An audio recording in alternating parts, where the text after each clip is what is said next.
Hi everyone, this is Sean. Welcome back to my channel. In today's video, we are going to be talking about the takeover, the armed robbery of Roscoe's Chicken and Waffle House off of Pico Boulevard in the city of Los Angeles. Let's talk about what exactly happened. So what you have is two cars. They pull up to Roscoe's Chicken and Waffle House in Los Angeles, and there's a total of six suspects that come out of both of these cars. They enter the establishment. Four of them have visible handguns on them, and the other two do not have any visible handguns on them. If they have any weapon, it's likely concealed somewhere. They go to each table or every other table, and they steal the handbags and jewelry, and then they make off and get away with it. Six guys. I learned later that there was a private security officer that saw the whole thing go down. This officer, the security officer, was assigned to that property. That was his post. Today's video explores the options that a security officer in that predicament would have. What are some of the considerations? Guys and gals, I've thought about the scenario. I worked graveyard shift last night, and then the day before, I just been thinking about different strategies, and it's going to be tough. It's going to be tough to address a threat like this. You have four guys with handguns. It looks like in these types of circumstances, a few of them would be the people that are actually stealing the items from people. Whether they're armed or not, I don't know. We should assume that they are armed. The other four are providing security for the other two. That's how a lot of these organized criminal incidents happen. These guys plan it out for weeks, sometimes months. What are the options? Now, if you're armed security, you have a little bit more options than unarmed. But I'll say this. Your armed security, it's one of you versus six.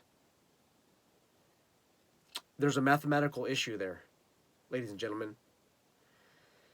How often do you train in use of force scenarios, force on force scenarios? How often do you go to the range? Is it just to qualify for your biannual qualifications, or are you actually out there training with a qualified instructor?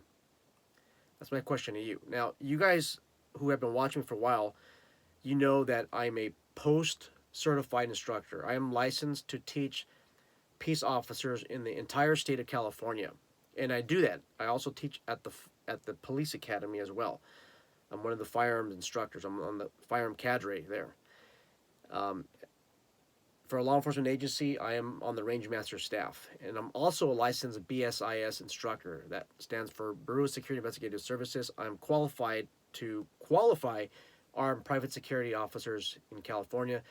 I'm qualified to teach the 2-day course as well, and I've taught the 2-day course, and I qualified armed security with their weapon system. Having said that, and watching my other videos, you guys know that I go through a significant amount of training. I watch a lot of YouTube videos as well, and that helps my training goals.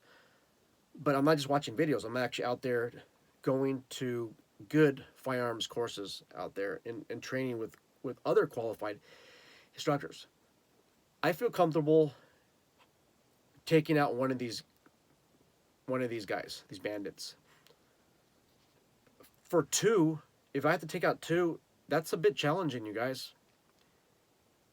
And I like to sit here on YouTube and polish my ego and say that I'm able to be John Wick. I was gonna say John Wayne, but a lot of people don't know who John Wayne is. I think I'm outdating myself. I say that John Wick. I'm not John Wick. I can't take out 6 people at once. I think 2 is pushing it, and that's me just slapping my ego in the face. It's difficult, you guys. And why is it difficult? Because as a private security officer, there are rules of engagement. If there's no rules of engagement, then I can just simply go out there and indiscriminately shoot at each target. But we have to play by rules. And that rules tell us, or they demand of us that we be justified when we take a shot. So if I have one guy, okay, I have a total of 6 guys here, and I have a clear shot of one suspect who has a weapon on him. The other one doesn't have a weapon on him, but that other person came in the building or the restaurant with him. Am I justified to shoot the guy who is unarmed, who probably has a gun? And my answer to you is I don't know, because I'm not the jury. You are going to have to go out there and explain why it is that you took out both suspects. You're justified for one, but how about the other? It's a tough decision, guys. Meanwhile, while you're making that decision, the other guy who's unarmed, okay, is to your flank, or to one of your flanks, and then that person takes you out because you're trying to make this decision. Let's just say you're about to take a shot, you're justified to take a shot, and then you have other people in the backdrop. Guys, I don't think that's a good idea to take that shot if there's people behind the suspect. Remember, you promised to take care of the patrons. You promised to take care of the employees. Those are your clients. Okay, you are the sheep herder for all the sheep in there. You're not doing them a service if you are shooting indiscriminately. Unfortunately, the bad guy doesn't care who's in your backdrop. So, if you want to go out there in a blaze of glory in a gunfight, please look at the repercussions of this. It's a really awful situation. So what I would do in that scenario, it doesn't matter if I'm unarmed or armed security. The first thing I'm going to do is run to a position of cover, or flee to a position of cover. A position of cover, a cover essentially is a structure or an object that would most likely prevent a bullet from passing through. Most of the time, it's a structure or object that would prevent a handgun round from passing through. This can be one of the large structural posts that many restaurants have. It's a support beam. It supports maybe a roof or something.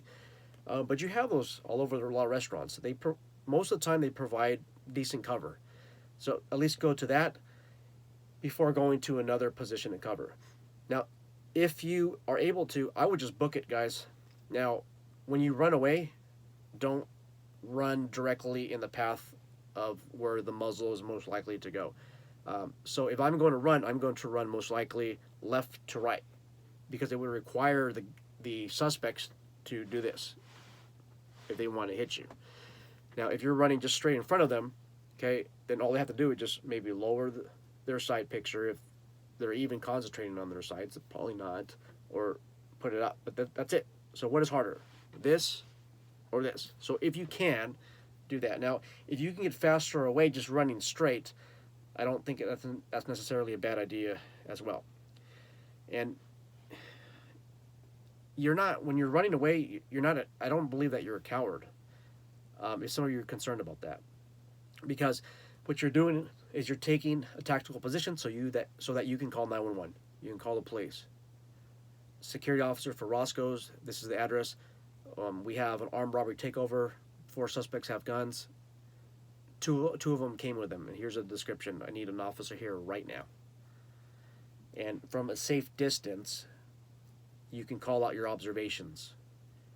I think by you doing that is a lot more useful than you engaging in a gunfight with all of these guys.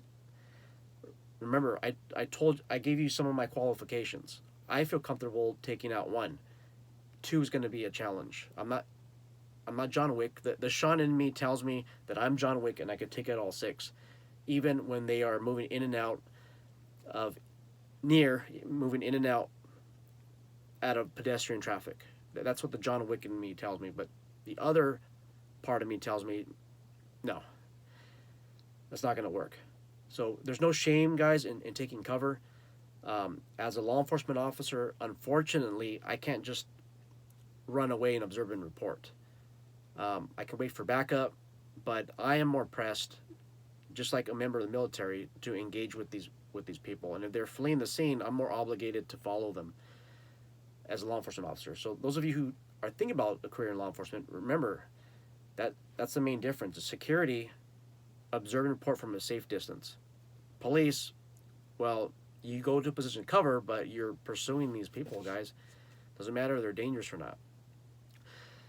I think that we need to also concentrate on pre-attack indicators. So what you're looking for is a baseline of behaviors. If you have a liquor store, a 7-Eleven, a gas station on premises at your post, see how people move in and out of the parking lot. So most of the time at a gas station, people will drive in there real fast. They go to the convenience store that's located at the gas station, and they'll literally run in there. But they'll get out of the car real fast, and that's normal for everybody to get out of the car real fast, because who wants to hang around the gas station? Restaurants are a different story. You normally go over there, you normally want to socialize with your family, your friends, and everybody slowly, methodically gets out of the car in an orderly fashion. It depends, though. If it's after 2 a.m. and you just got done clubbing and going to the bars, whatever you younger people do nowadays, you're probably looking for that Denny's, and you're probably running out of your car because you want to go eat, right? No, guys, but on a serious note, at restaurants, normally people wait for another person out of their car to get out, but it's more slowly, it's more organized, but it's not like they pull up and all of a sudden everyone gets out fast. If somebody pulls up and everyone gets out fast, you need to start looking at the hands. What's in the hands? If there are guns in those hands, you got to make a decision. If you're armed, there's a lot more opportunities than if you're unarmed. If you're unarmed, you got to get out of there fast. But I want you to look at those hands. Look at what is a baseline of behaviors. How do cars normally pull up to your restaurant? How do they leave? How do people get out? You got to do that. If you're armed, it's your decision. It's your choice. What do you want to do? They come out with guns. In California, we're not an open carry state, so it's a little bit more.